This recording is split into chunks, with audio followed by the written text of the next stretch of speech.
All right, so the only part we're putting on today is going to be that intercooler. Okay, so I got the directions here. This is for the regular Integra. I'm assuming pretty much the same is going to follow for the Type S, even though the front bumper is different. I'm going to start taking it apart using this. We'll see what the differences are.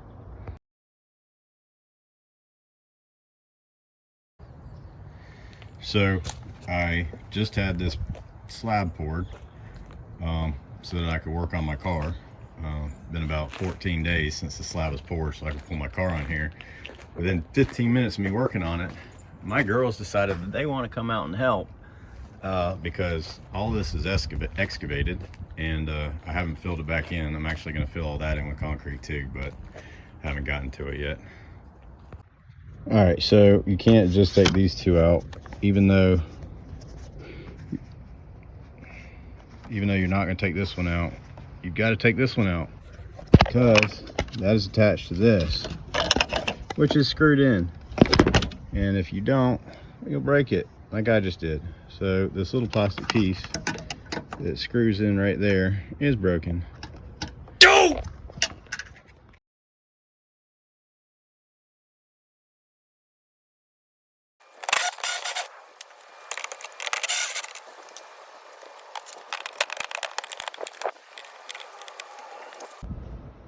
Okay, so what I accidentally did, I wasn't looking properly. I did these clips here, did the right screw, but I need to remove all these clips, and I'll put this one back. I also found I had to remove this clip right here because it was attached to the bottom. It's not coming off the bumper. Okay, so as far as instructions on the bottom here, it says a total of 2 bolts and 10 clips, which was correct. I had 3 on each side and 4 in the middle, which is 10, and then the 2 bolts.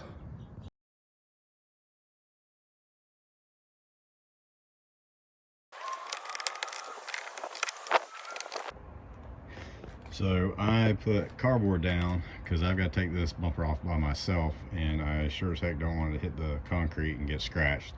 Matter of fact, probably would have been easier to pull the stuff out off the bottom with the cardboard down under my back, but live and learn. So the instructions say to use some masking tape. That's to protect your paint and your light when you're prying the bumper off. Okay, so this is the reason you put the tape up, is because there's clips here and here you have to pry up. That one right here, you got to push the screwdriver in, pry it up to release the bumper. It's too hard for me to hold the camera and do it at the same time.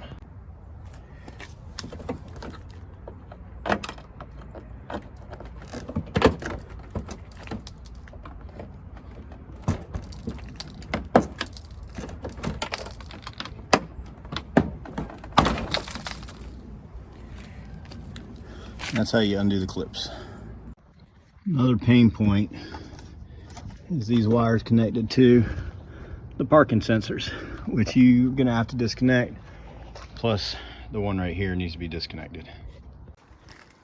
All right, so after a little bit of finagling with the parking sensor wires, I was able to get this off.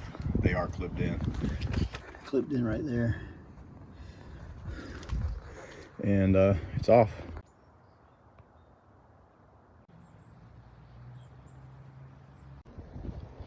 So for the PRL intercooler to fit, we have to remove these flanges. Not sure if we need to remove that bottom one or not yet.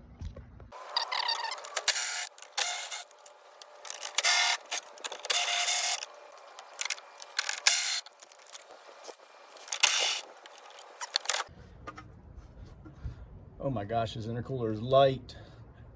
Super light. I don't even think it's 3 pounds. All right, so you can see there's a clear difference in size of these bad mamma jammas and the PRL intercooler. From my previous video, if you watch, when I was weighing all the parts, was 22 pounds by itself, about the way the stock intercooler. Me myself today coming in at 164.2. I'll pick up the intercooler, hold that in my hand. and now I weigh 171.2. That is a difference of about 7 pounds. So 22 minus 7, we're at 15 pounds heavier with the PRL intercooler. So you see how thick the stock bushing is. The one that came with the PRL is pretty thin.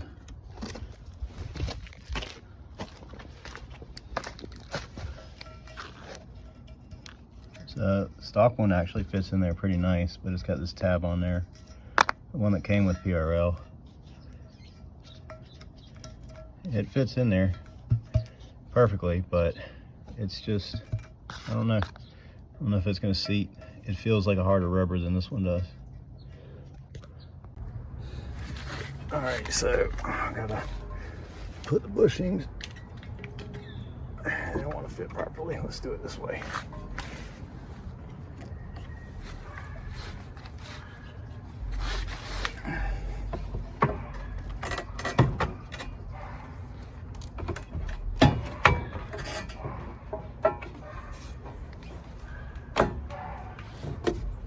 Make sure the rings are in good.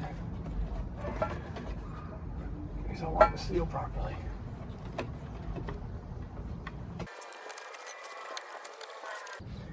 Now I've got a problem with this clip.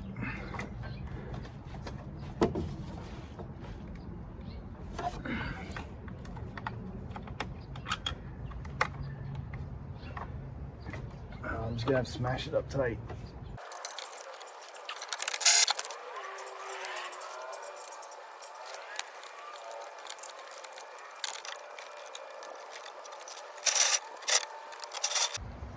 That is the black PRL intercooler. It's 15 pounds heavier than stock.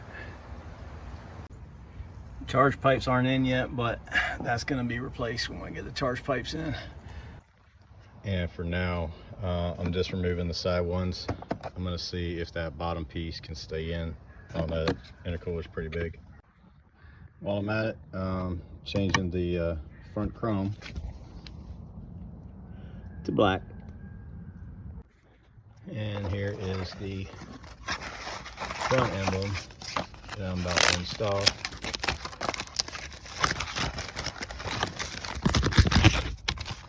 Yeah. Front emblem just has 2 screws to take out.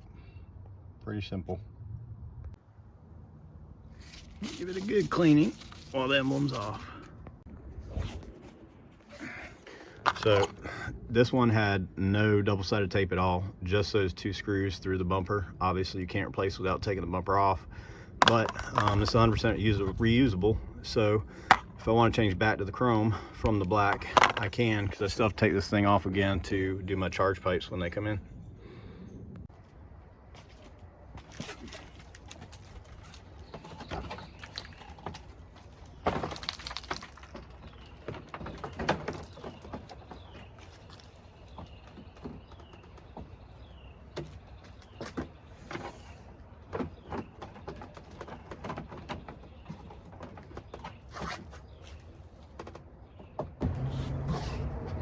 I don't think it's going to go on with that bottom plate, buddies.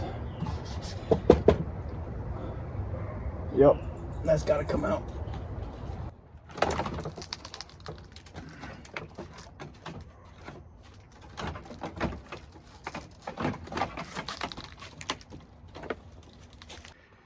So what I was talking about is this piece right here, as well as, well, I already took these out, but it won't come up enough with this because the intercooler is too big. So I'm gonna take that out.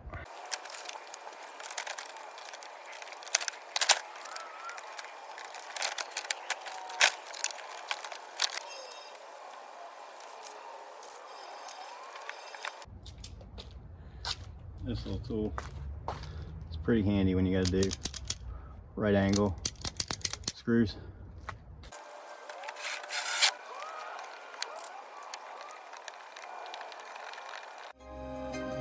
Be sure to like and subscribe for more parts installs and dyno results.